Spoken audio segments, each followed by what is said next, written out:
Hello and welcome to our online training on Marvin Applets. My name is János Fejérváry and I will be the host of our training series designed for software developers. This is actually the second out of the 14 upcoming training sessions.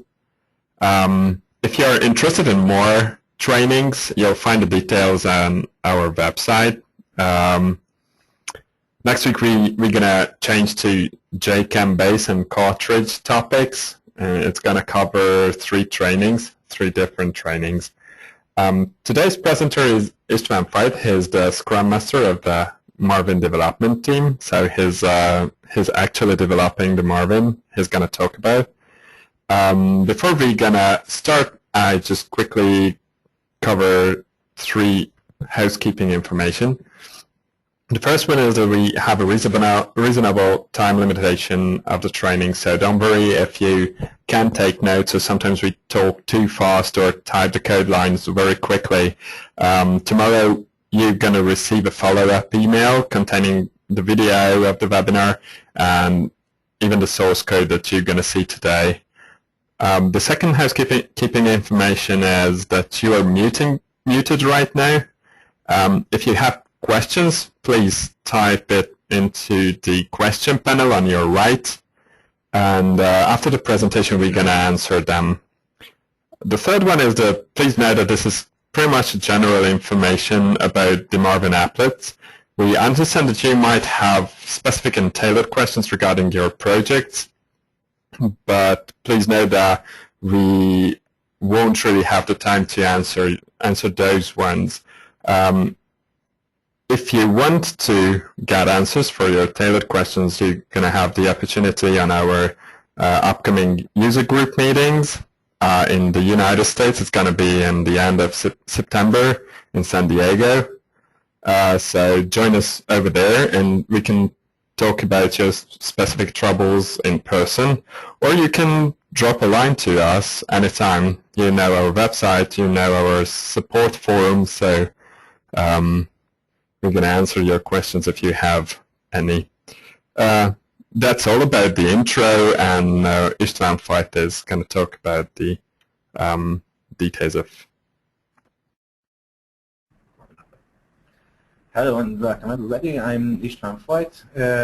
I will be the speaker for today, and here is Balázs Zajcsák with me. He will do the background work and the coding. Let's start with a short presentation.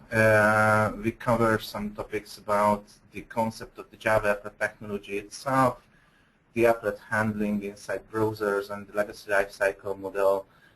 We will talk some about the cache mechanisms beyond the Applet, and after that we will show live coding examples in the presentation, and we will also talk about the Marvin Applet components a bit. Let's start with the Java Applet introduction. What is a Java Applet? It is designed to transfer some desktop applications and desktop functionalities into web applications and websites. It can have a privileged environment, which our applets have because we have digitally signed the applet jars. It ensures easy embedding and rich communication inside the browser, but it's a SIG client and it uses the client resources to do all the calculations and every stuff. Therefore, large applications can have large initialization and download time, and the client and it heavily depends on the client resources, which can ruin the experience if the client resources are weak or the bandwidth is low, for example. So the applet actually is embedded inside the web page, and it runs in the Java virtual machine.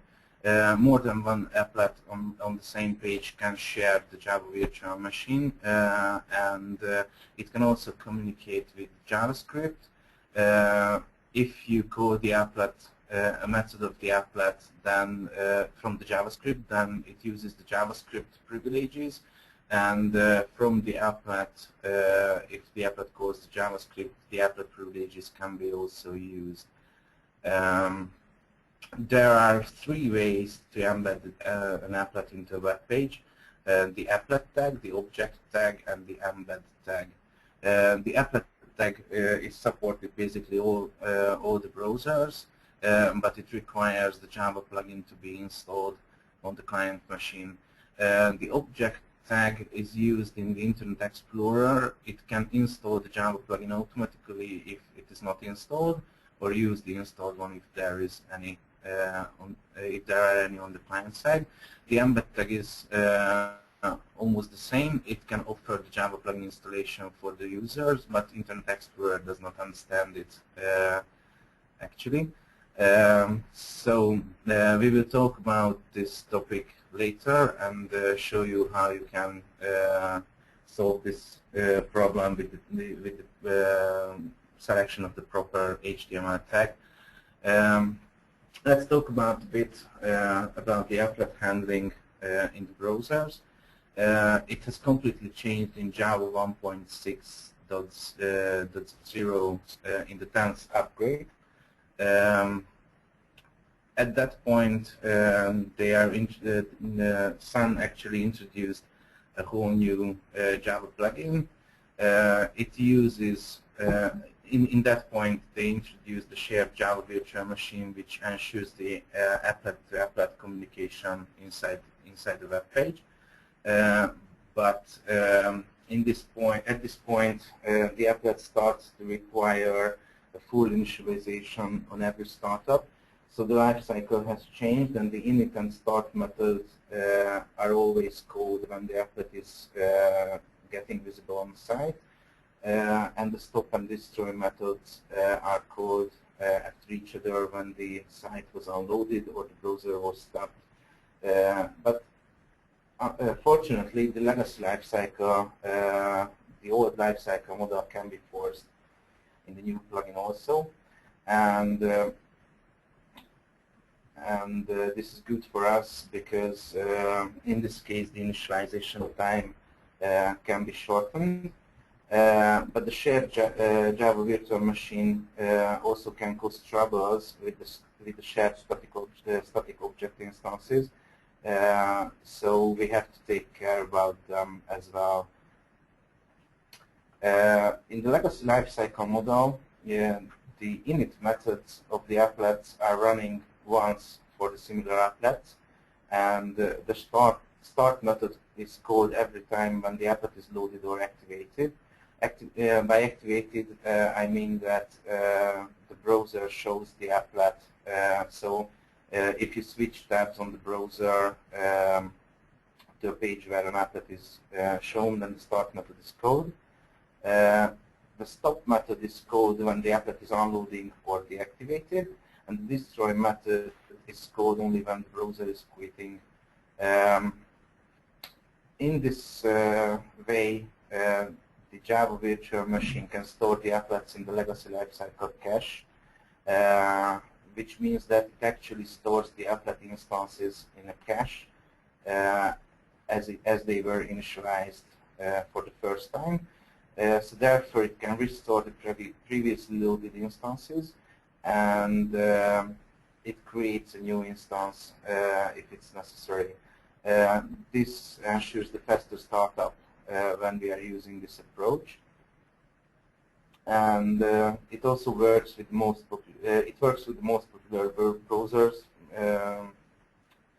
Actually, I don't really know about a browser where it is not working, and there is one thing to note. On the second time when the start method is called, our applets and every applet can refresh the used resources and some settings they have to reset, and this reinitialization can also take time. There are a lot of cache mechanisms beyond the applet and beyond the HTML communication. The resource files which are used by the applet can be cached by the browser or by the Java runtime environment. The jar files are cached modify the Java runtime environment, and the Applet instances also can be cached in the Lifecycle cache, as I mentioned before. We try to lower the amount of data which has to be revalidated when some of that comes up from cache. And therefore, we try to hold the number of the jar files which is required to Marvin Applets low, and we also try to make it small as possible.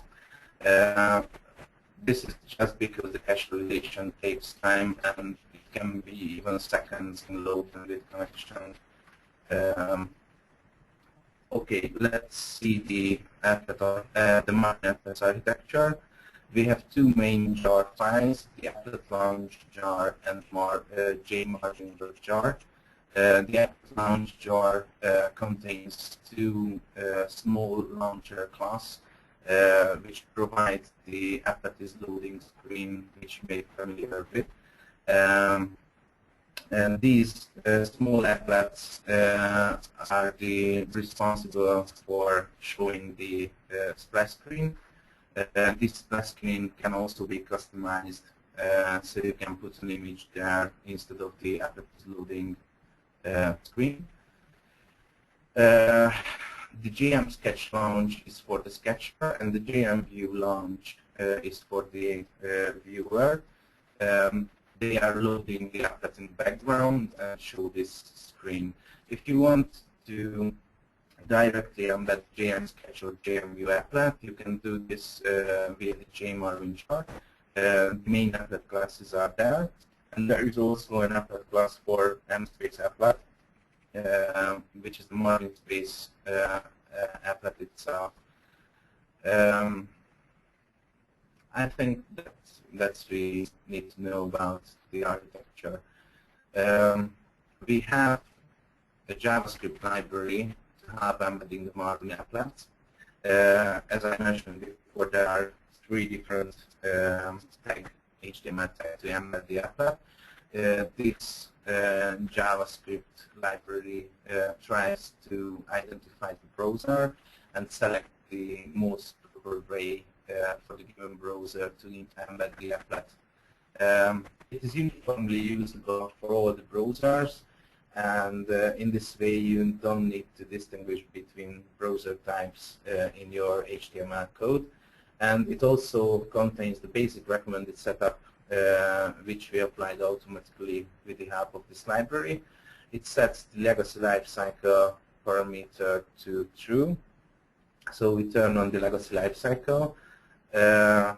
It sets the pack enabled parameter also true, which means the applet will load the pack.gz files instead of the jar files.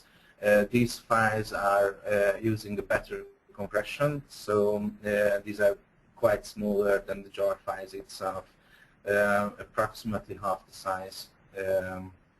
And we introduced an increased memory limit in the 5.12 version of Marvin Applets, which is coming soon. Let's see our live examples. We will show you how to embed an applet with Marvin GS. We will apply custom configuration for the applet. We will modify its template library, add some custom abbreviated groups which can be typed in by the user if they are editing the structure in the applet, in the Marvin Sketch applet. And we also show you how you can code the applet from the JavaScript, and we will show you how you can write a custom event handler in JavaScript, because Marvin Sketch and Marvin View applets are also can call JavaScript methods when a property change event is being thrown in the system.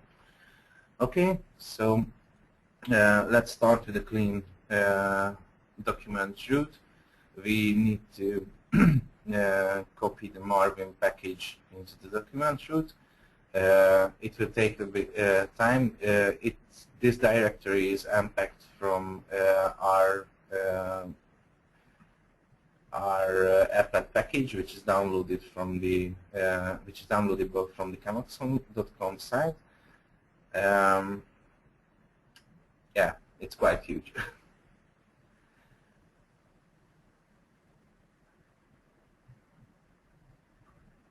Okay, let's see how to embed the applet into the web page.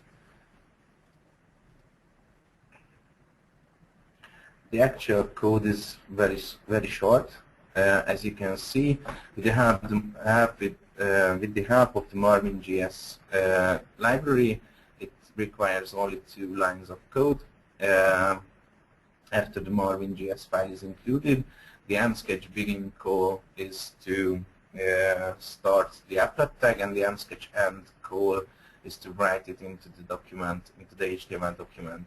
The msketch begin method has 3 parameters. The first one is the code base of the applet, which is the Marvin directory in our case.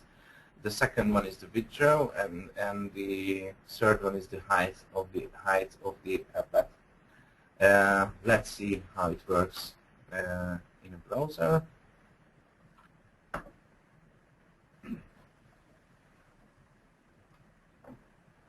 As you can see, here's a Marvin sketch applet. It's fully usable.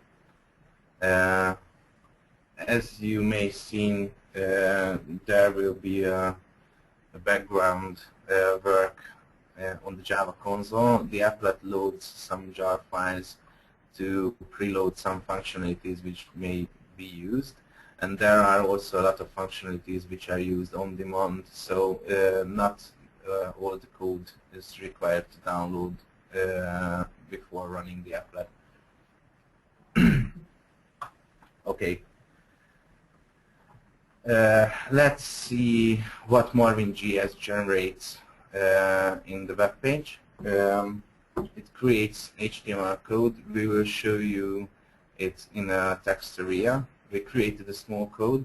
As you can see, we are using here the msketch param method also, which sets parameter for the applet. In this case, the more parameter is set, and we set a more file which will be automatically loaded at the applet startup.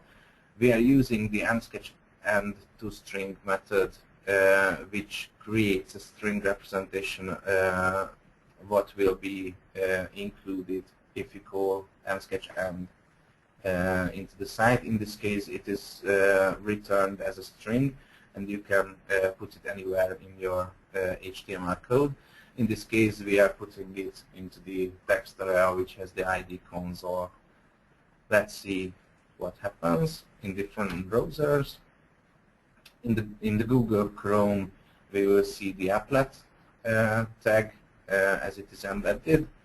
It has set the code base, the required archive, which is the applet launch jar by default.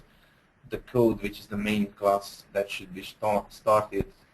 In this case, this is the JMsketch launch, and the more parameter has been set to the applet.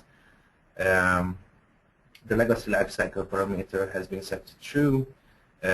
We have set the back enabled parameter also to true.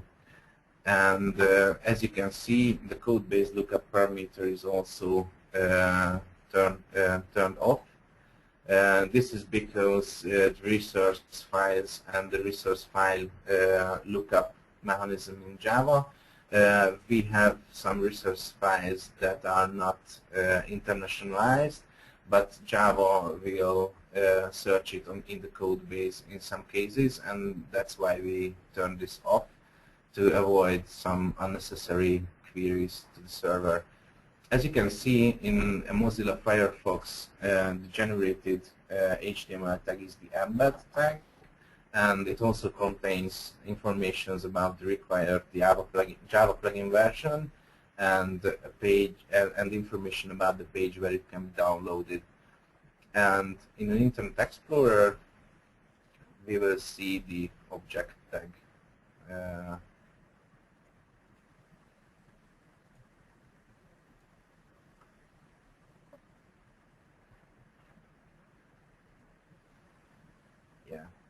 there it is. It also contains the required class ID, which is pointing to the required Java version, and there is also the codebase information where to find the Java plugin if it is not installed on the client. Okay, let's go forward and see how we can customize the applet. How we can set parameters the applet first. Yeah. In this case, we have set the import conversion parameter, the implicit hydrogen visibility, the atom numbers visible, and the chirality support parameter. But as you can see, it's that easy to define these parameters for the applet. All the available parameter is listed on our website. We will show the links at the end of the presentation. There you can find the default values also and the possible values which can be set. If we start the applet, we can see that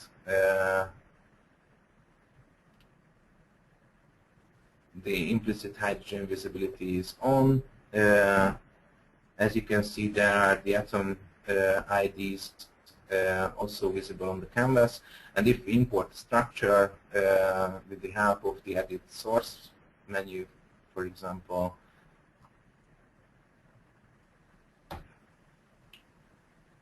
let it be some simple smice.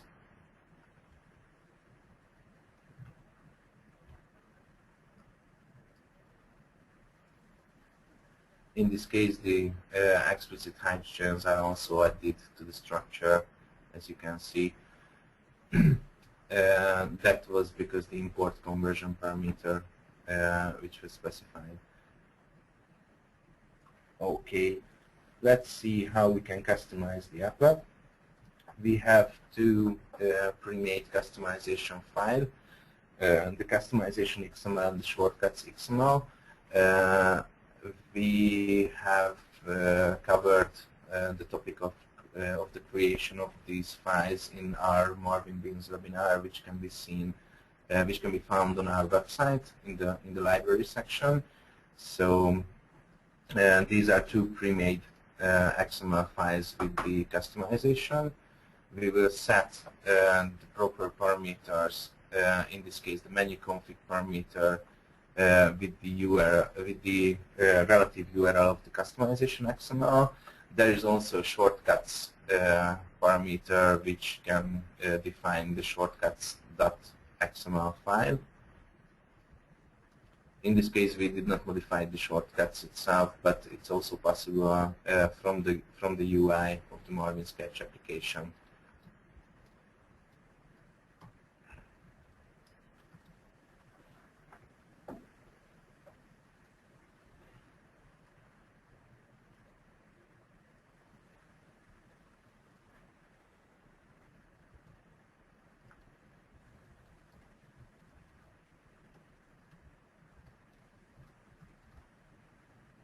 Okay, let's see it in the browser.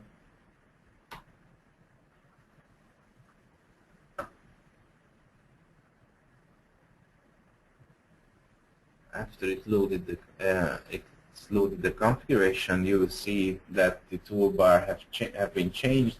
There are extra buttons and extra tools there.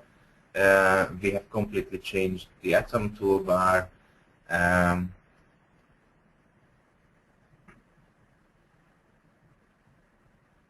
And that's it. So the customization is applied, and if you try to go to the view menu,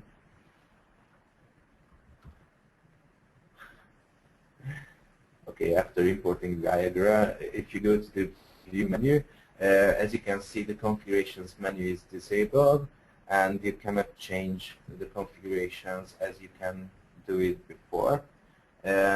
This is always true when you edit the customization file. If you see the view menu, This is when the custom configuration is applied, and when it is not applied, then you can change the current configuration inside the applet also. For example, the classic Marvin. Okay, let's go and try to customize the template toolbar. We have also created a template file which contains three molecules, and we will add it as a template toolbar for the applet. Okay, here you can see the template file. There is a man, a woman, and a dog in the template file. Okay, so let's see how to add this to the template toolbar. There is the TTMPLS parameter, which is for the toolbar templates, and there is an ID which has to be defined for the template set.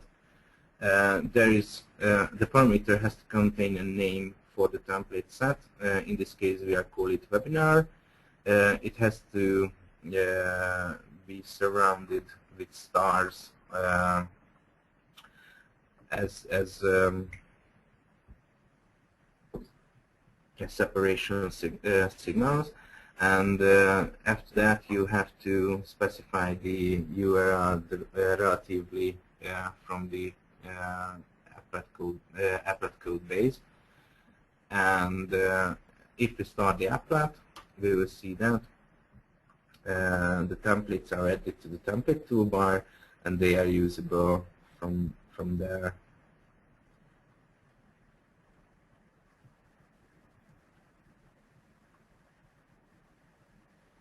Okay, if we see the template library itself under the Insert menu, we will see that the webinar templates are added to the template library as a template set. This is why the ID is important, because if you try to define a template toolbar templates with an ID that is existing, then it will override a template set in the template library. In this case, if we set it to 0, then the generic templates will be overridden and the webinar templates will be the first in the template library. Okay, let's see how the abbreviated groups are working. Abbreviated groups are predefined superatom S groups which can be typed into the applet or into the Marvin Sketch application. They can be completely redefined, so we have a predefined set of abbreviated groups. They can be completely redefined if you specify the abbrep groups parameter. If you specify the custom abbrep groups parameter, then the new abbreviated groups are added to the predefined list. And if you overwrite some elements of the predefined lists in the custom file, then they will be overridden. For example, we have ET for the ethane in the default abbreviated group list with the capital E and the lowercase t.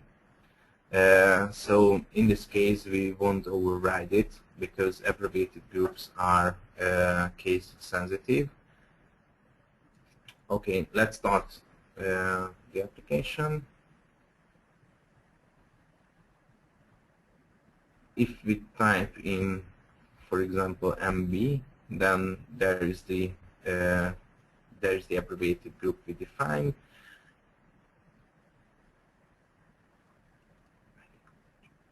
If we expand the group, then here you can see the structure almost like the Mercedes-Benz signal. As you can see, we have the E, T with capital letters in the abbreviated groups. and we also have ET with lowercase letters. In this case, the application could not really know which to choose. So we need to change to capital E and lowercase t. And in this case, if we type in capital E and lowercase t, then the proper abbreviated group will be selected.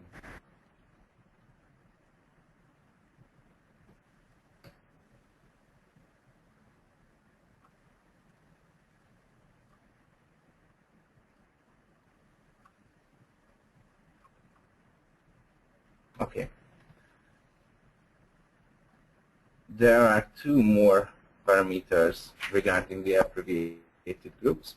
The user abrev groups allowed and the abrev groups allowed parameter. The abrev groups allowed parameter is to completely forbid the usage of the predefined abbreviated groups, and the user abrev groups allowed parameter is to forbid the applet to use the abbreviated group file, which can be defined by the user and placed into the user home directory. In the case of the desktop application, there is this way to override or extend the abbreviated group list. Okay, let's see how we can communicate with the applet from JavaScript. Here we will show you a small application which will call the setPiece method of the applet. All the public applet methods can be called from JavaScript. There is an API documentation on our website for the applets. We will also show you a link about it. And the setPiece method is a method which accepts a string parameter and converts it to a structure and puts under the mouse cursor if it is called. To call the applet, we have to name it. There is an msketch name variable in the Marvin.gs file, which can be defined in any point of the HTML file. Via this, you can find the applet in the document. You also can set the msketch_main_script parameter, which is to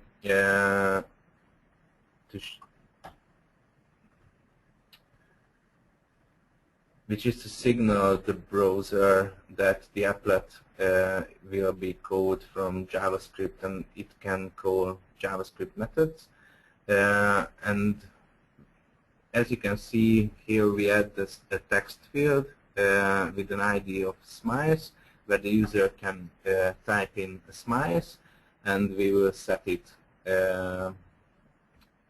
for the applet in the setMo method with the help of the setPiece applet method.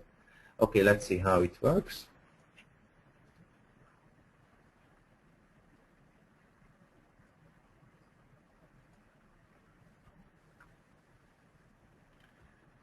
So as you can see, if we type in smiles and push the import button, the setPiece method will be called, and there is a cyclohexane under the mouse cursor. If we modify the smiles, then the aromatized one will be under the mouse cursor. Okay, that's how you can set something for the mouse cursor. There is also a setMo method and various methods. You can find them in the API documentation. Okay, let's see what kind of events we can get from the applet and what kind of things we can do with it. For example, in this case, we will listen the property change events. there is a parameter which has to be set to true for the applet, and in this case, in every property change event, the applet will call a JavaScript method on the web page called property change with a string parameter. In this case, we name it prop. The string parameter starts with the property name followed by an equals sign, and after that there is the property value listed, the new value of the property. So in this case, we will handle the mole property change events, and if the molecule is changed in the canvas, we will log the current molecule smice in a text area. As you can see, we define the text area called logger, and in the logmol method, we will extend its inner HTML with the current smice and with a line break. Okay, let's see what happens if we start the applet now.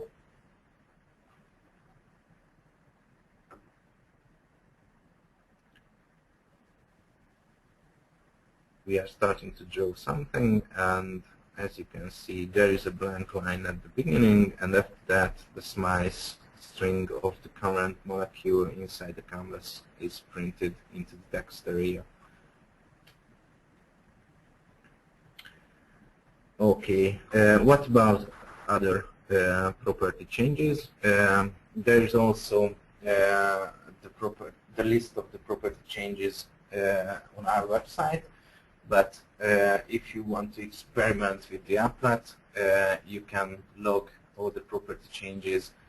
If it is a molecule, we will report we will log the smice. Otherwise, we will log the property change string into the text area. Let's see how to do it and what will happen.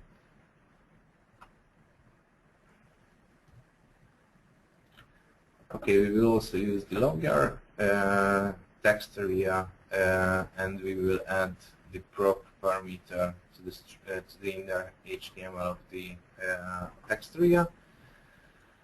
Let's see what kind of property changes are thrown from the applet.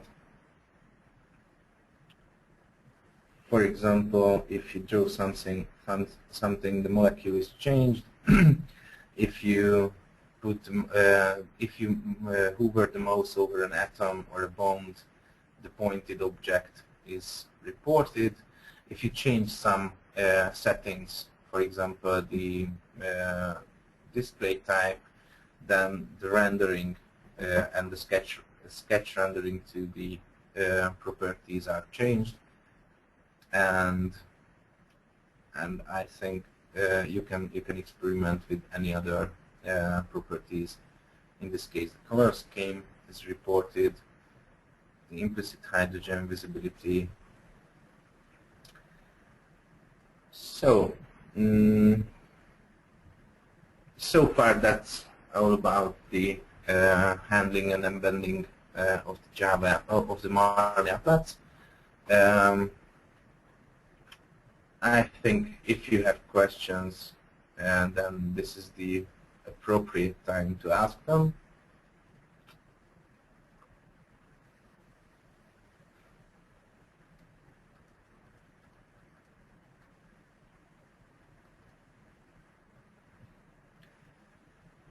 Okay, in the meantime, we will show you the links for the specific documentations.